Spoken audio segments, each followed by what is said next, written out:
In a prestigious courthouse where justice is supposed to be blind, Judge William Harrison's unconscious bias leads to a humiliating mistake when he condescendingly fines a well-dressed black woman for a traffic violation, only to discover she's Angela Robinson, the newly appointed district attorney who's there to prosecute his morning cases.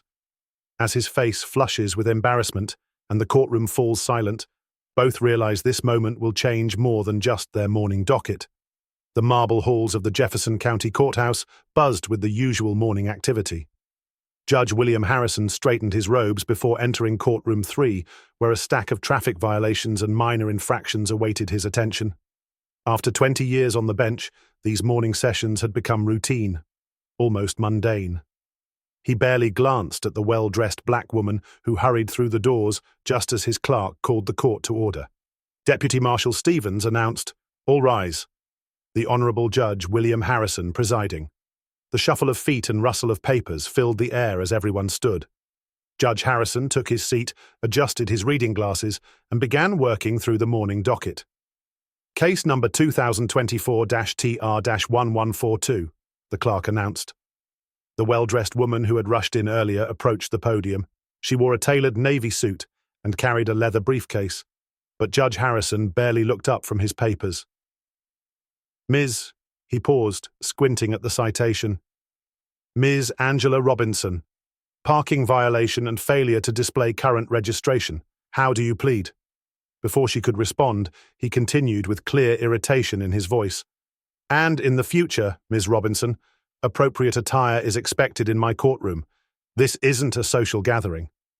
Angela Robinson stood at the podium, her spine straight as steel, shoulders squared. The fluorescent lights of courtroom 3 reflected off her freshly pressed navy suit and the delicate pearl earrings that had been her mother's, a reminder of strength passed down through generations. She could feel the weight of every eye in the courtroom, the collective breath held in anticipation of her response to the judge's condescending remarks. For a moment, she thought about all the times she had swallowed similar insults, smiled through casual discrimination, and worked twice as hard to prove her worth. But not today. Not in this courthouse where she had earned her place through years of dedication and excellence. Your Honor, she began, her voice clear and controlled, carrying to every corner of the suddenly silent courtroom. There seems to be a misunderstanding. I'm not here as a defendant. She paused, letting the words hang in the air for a brief moment. I'm District Attorney Angela Robinson, and I'm here to prosecute the cases on today's docket. The silence that followed was deafening. Judge Harrison's face, which had been set in an expression of mild irritation, transformed through a series of emotions: confusion, realization, and finally, unmistakable embarrassment. The color drained from his face before rapidly being replaced by a deep crimson that crept up from his collar to his hairline. In the gallery, a few gasps broke the silence.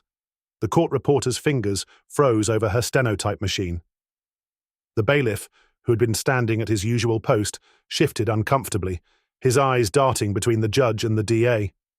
Defense attorneys in the gallery exchanged knowing glances, some shaking their heads slightly, others studying their shoes with sudden, intense interest. Judge Harrison's reading glasses slipped slightly down his nose as he finally, truly, looked at the woman standing before him. Now he saw what he should have noticed immediately: the confident bearing of a seasoned prosecutor, the well-worn leather briefcase emblazoned with the State Bar Association logo, the district attorney's badge clipped to her lapel.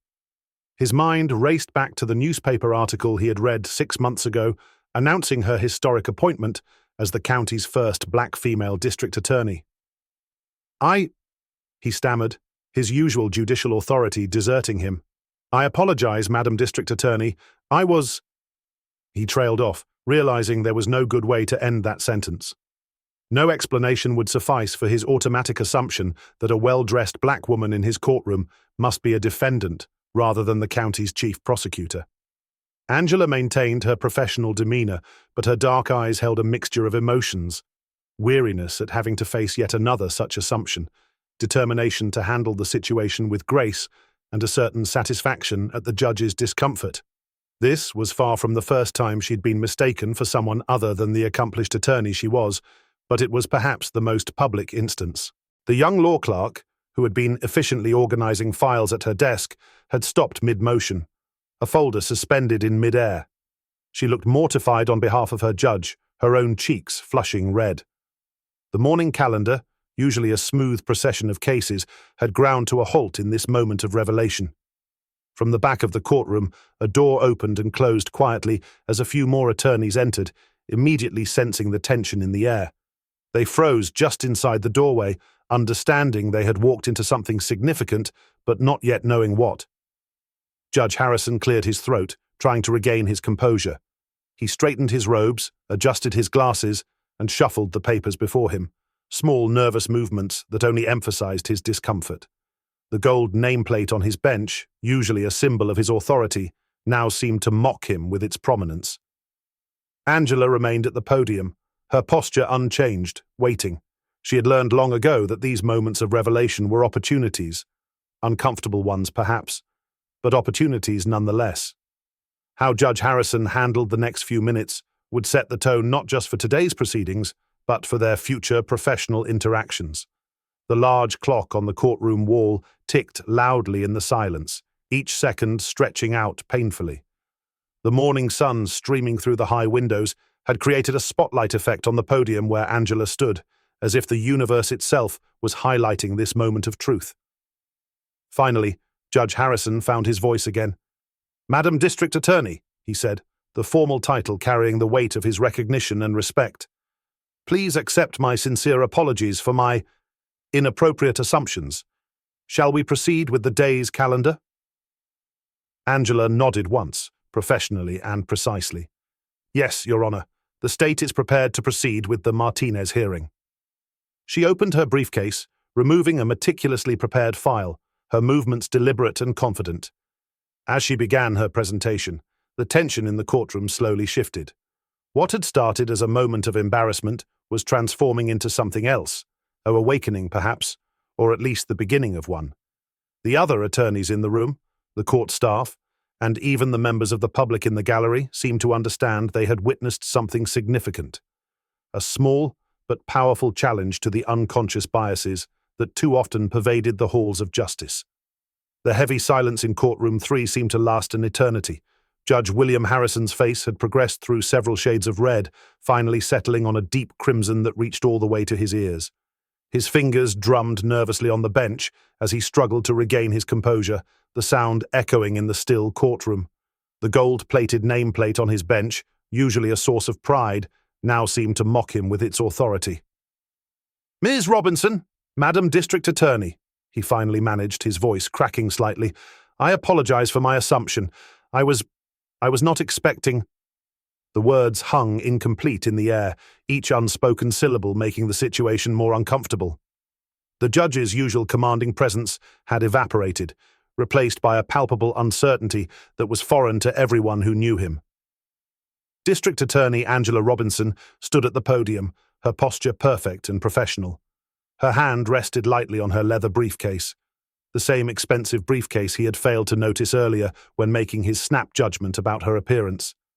Her face maintained a careful neutrality, but her eyes told a different story.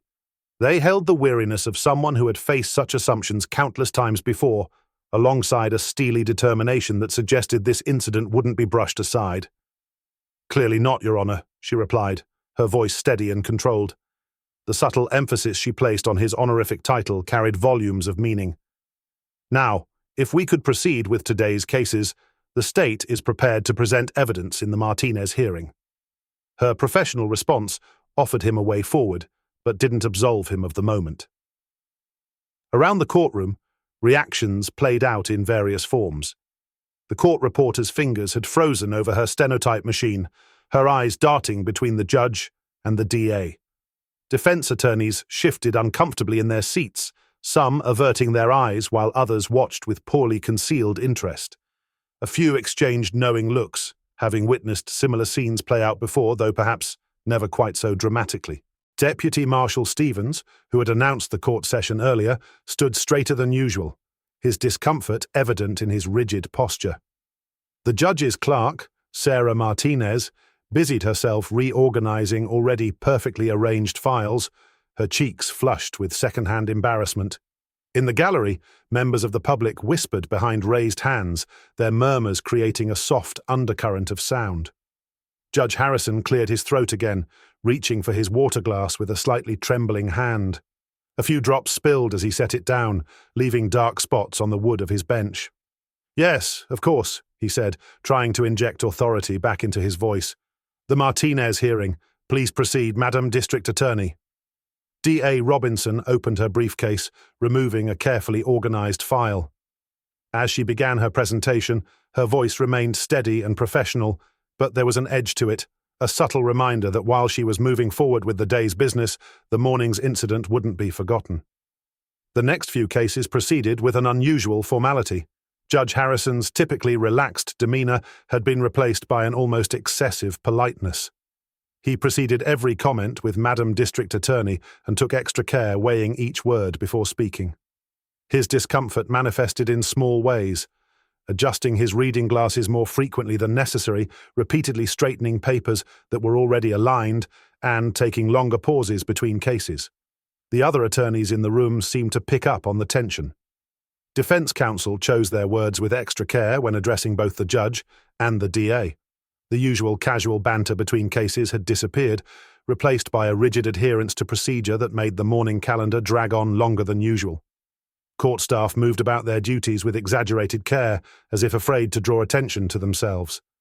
The clerk's usually clear voice had grown softer when calling cases, and even the bailiff's movements seemed more measured as he escorted defendants to and from the podium. As the morning wore on, the weight of the incident settled over the courtroom like a heavy blanket. It wasn't just about one judge's mistake or one DA's experience. It was a moment that forced everyone present to confront their own biases and assumptions. The discomfort in the room spoke to larger issues that usually remained unspoken in these halls of justice. D.A. Robinson handled each case with impeccable professionalism, her presentations thorough and well-prepared.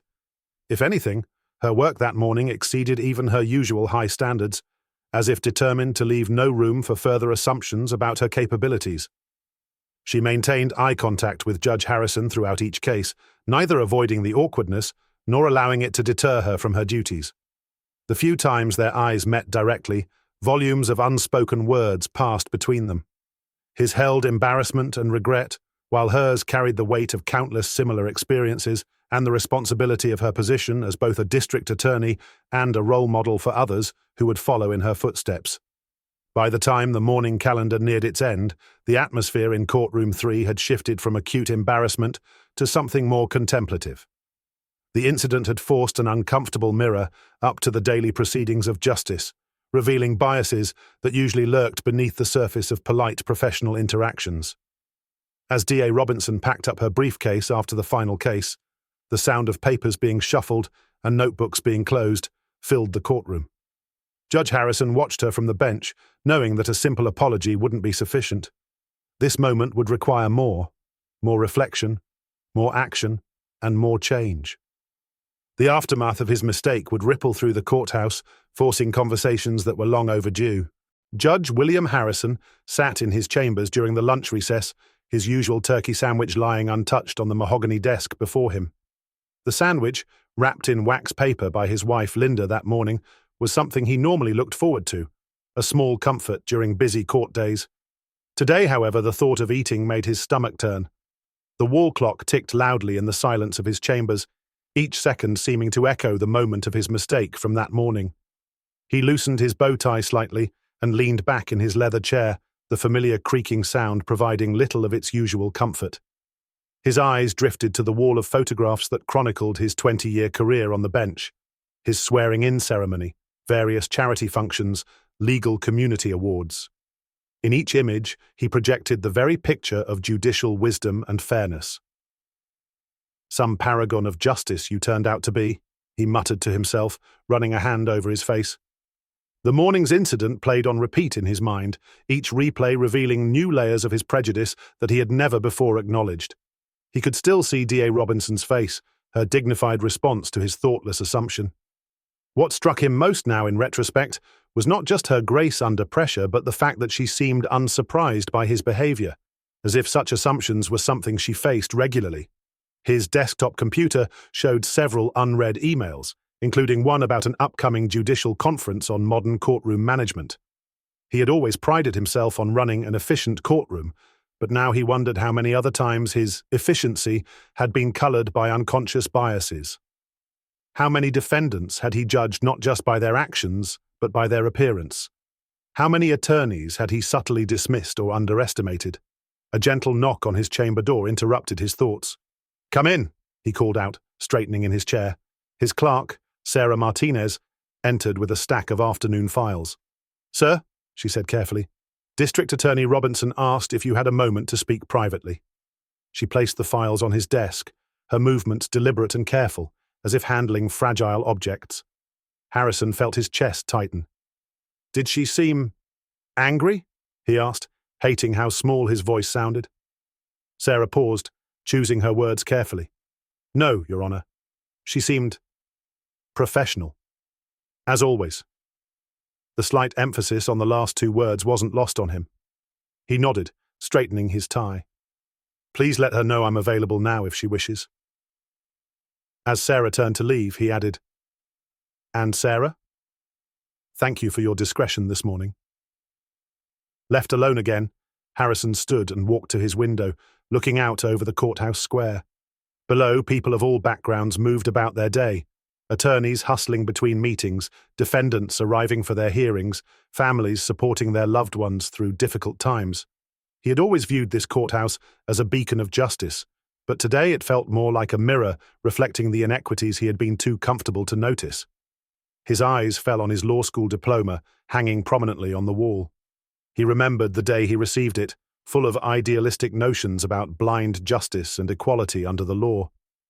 Somewhere along the way, he realized he had allowed himself to become complacent, to fall into the trap of assumptions and stereotypes that he had once vowed to fight against. The morning's incident forced him to confront uncomfortable truths about himself. He had always considered himself one of the good ones, a fair judge who treated everyone equally. But today had shown him that believing yourself to be unbiased and actually being unbiased were two very different things. His snap judgment of D.A. Robinson hadn't come from nowhere. It had come from deeply ingrained biases he had never fully acknowledged or addressed. He thought about his own daughter, recently admitted to law school. What would she think if she had witnessed his behavior this morning? What kind of example was he setting for the next generation of legal professionals? The thought made him wince. His computer chimed with another email notification, this time from the Judicial Ethics Committee, announcing an upcoming seminar on diversity and inclusion in the courtroom. He had usually regarded such seminars as necessary bureaucratic requirements, something to endure rather than embrace. Now, he found himself opening the email with genuine interest, wondering what other blind spots he needed to address. The untouched sandwich on his desk had begun to warm, the edges of the wax paper curling slightly in the afternoon sun streaming through his window. His appetite still hadn't returned, but something else had taken its place, a determination to turn this morning's embarrassment into an opportunity for real change. He pulled a legal pad toward him and began making notes. Mandatory bias, training for all court personnel, regular reviews of sentencing patterns to check for inadvertent disparities, outreach programs to make the courthouse more accessible and less intimidating to all members of the community. Small steps, perhaps, but necessary ones. As he waited for D.A. Robinson to arrive, Judge Harrison realized that this uncomfortable reflection was just the beginning. Real change would require more than just a single moment of realization or a heartfelt apology. It would require ongoing effort, constant self-examination, and the courage to acknowledge and address biases that had been decades in the making. The weight of his judicial robe, hanging on its stand in the corner, seemed heavier than usual today. It represented not just the authority of his position, but the responsibility that came with it, a responsibility he now understood more deeply than ever before. When District Attorney Angela Robinson entered Judge Harrison's chambers, the late afternoon sun cast long shadows across the room. She carried herself with the same quiet dignity she had shown in the courtroom, though now there was a slight softness around her eyes, a willingness to have the difficult conversation that needed to happen. Judge Harrison stood from behind his desk, gesturing to one of the leather chairs across from him. "Thank you for coming, Madam District Attorney. Please, have a seat." He remained standing until she sat, a courtesy he had mechanically extended thousands of times before, but now felt acutely aware of. The conversation began awkwardly, with both legal professionals searching for the right words. Harrison cleared his throat. "Ms. Robinson, about this morning—" "Your Honor," she interrupted gently, "before you continue, I want you to understand something. What happened this morning isn't just about me. It's about every person of color who walks into this courthouse wondering if they'll be judged by their character and actions or by their appearance." She paused, ensuring her words landed with their full weight. It's about the young law student who second-guesses her dream of becoming a judge because she rarely sees anyone who looks like her on the bench. It's about the defendant who wonders if their sentence has more to do with their skin color than their crime. Harrison nodded slowly, his usual judicial confidence replaced by genuine humility. "You're right, of course. I've been sitting here all afternoon, thinking about how many times I might have made similar assumptions without even realizing it. How many lives I might have affected because of biases I didn't even know I carried." Robinson leaned forward slightly, her expression thoughtful. "You know, Judge Harrison, I've appeared before you dozens of times since my appointment as DA. You've always been fair in your rulings, professional in your conduct. That's what made this morning so illuminating. Even the most well-intentioned among us can harbor unconscious biases." The judge walked to his window, looking out at the courthouse square below. "I've always prided myself on being impartial. Justice is blind, we say, but perhaps I've been blind to the wrong things." He turned back to face her. "This morning I didn't see you. I saw what my prejudices expected to see. That's not justice." "No, it's not," Robinson agreed, her voice firm but not unkind. "But recognizing that is the first step toward real change.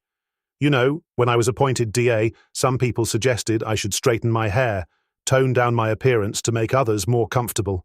I refused. Our differences shouldn't be something to hide or overcome. They should be acknowledged and respected."